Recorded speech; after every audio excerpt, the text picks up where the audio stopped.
Talk to you guys about today is the issue of a possible way to deal with epidemics.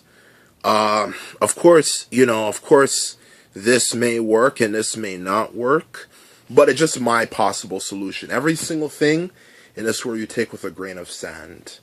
And that's something you have to listen to every single thing you hear in life.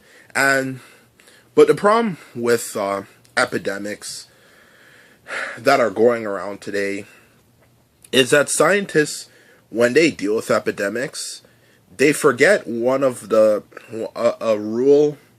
Everybody who's an investigator, investigations tend to rely on something that affected one person and might have affected other people.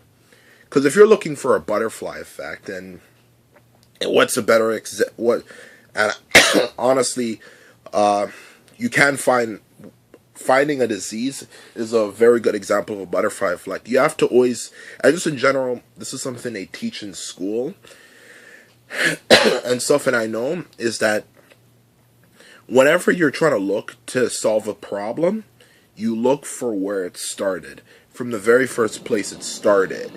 A possible way to or how it started, to learn from history. And I think the best possible way, and that's the truth about it, is that about the problem with vaccines, is that you have to realize something about vaccines. The more you use them, the more the diseases get immune to it. Okay? That's why some diseases are coming around that are so hardened for the world for us to deal with and to get rid of, because they're just evolving. Besides, you have to realize something about germs. There's so many of them. There's so many different types. It would be nearly impossible, especially for an imperfect species, for a creature like humans that's imperfect, to completely get rid of them, because they're so numerous. But regardless, whatever reason it is, you can never really get rid of all of them. The more you use vaccines, the more they become immune to it. So I think the issue of how to possibly solve epidemics from the beginning is to find a possible way to make your experience in the bathroom, when it comes to cleaning your hands, as pleasant as possible.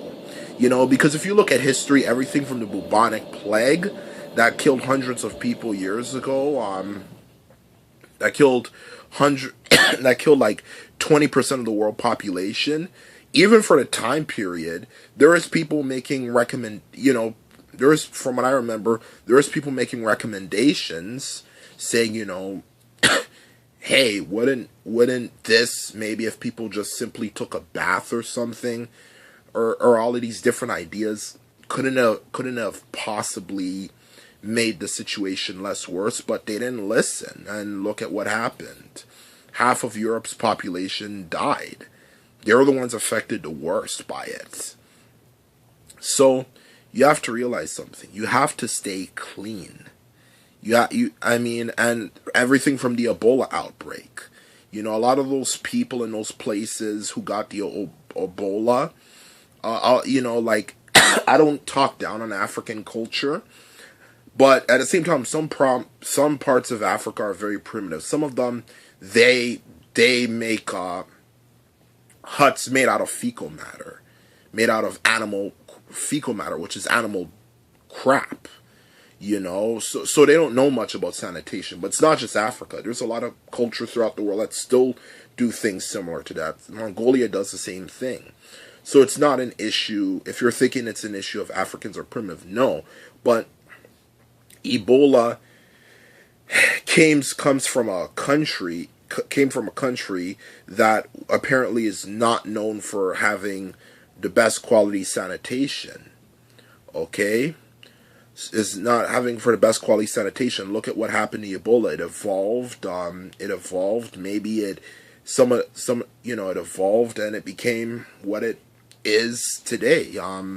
Maybe it might have had some interaction with other diseases and mixed together, and it just became worse.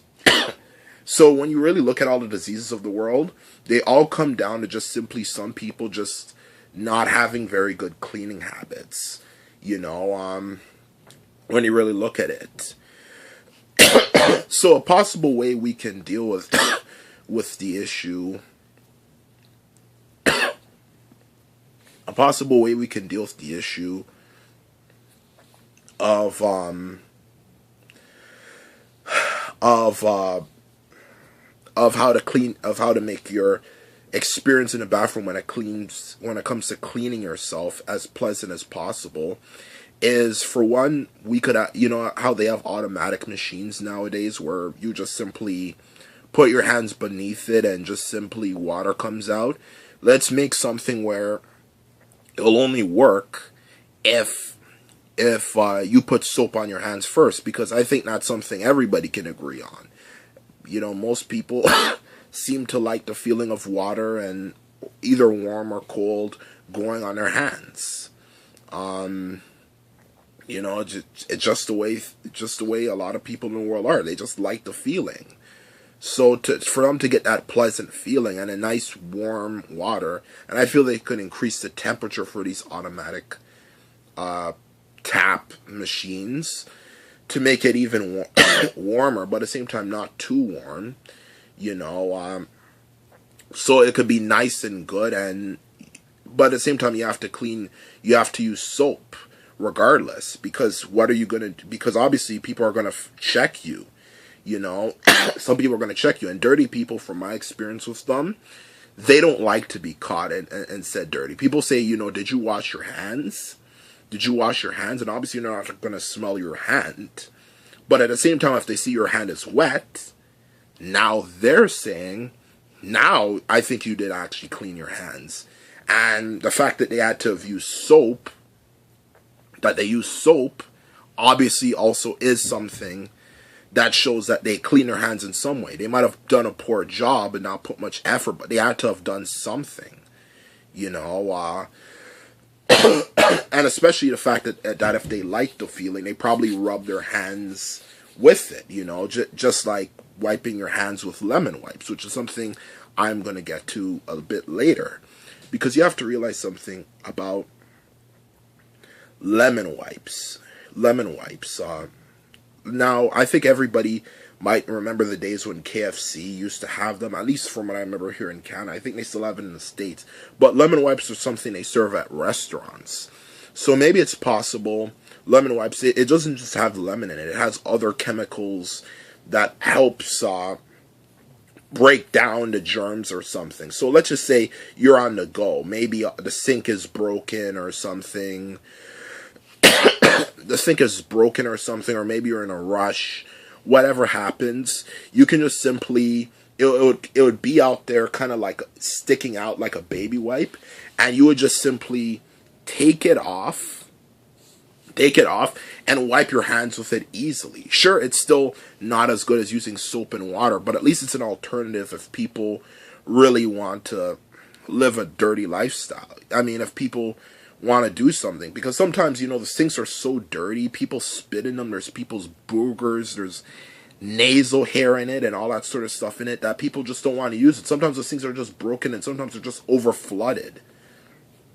And sometimes, you're just not in the vicinity of you're not in the area where they have a sink. So if you're just on the run, like, let's just say you're in the middle of a place and you accidentally touch, maybe, to be honest with you, fecal matter, maybe you can just simply take a clean wipe and wipe your hands with it. And it's nice and warm. It's kept warm. It would be of similar technology. Maybe use the same kind of system as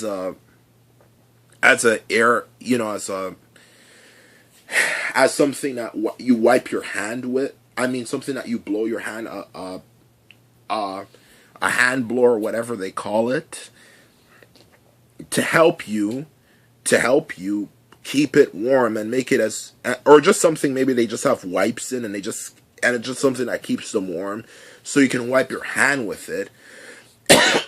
and it could still stay warm to prevent you from getting sick. Because, of course, you always want to use vaccines. You know, that's when there's an outbreak. But this is something that, for this video, I'm focusing on the source of the problem. You know, and source of the problem and how to fix the source of the problem. And that's my video. Thanks for watching, and like and subscribe.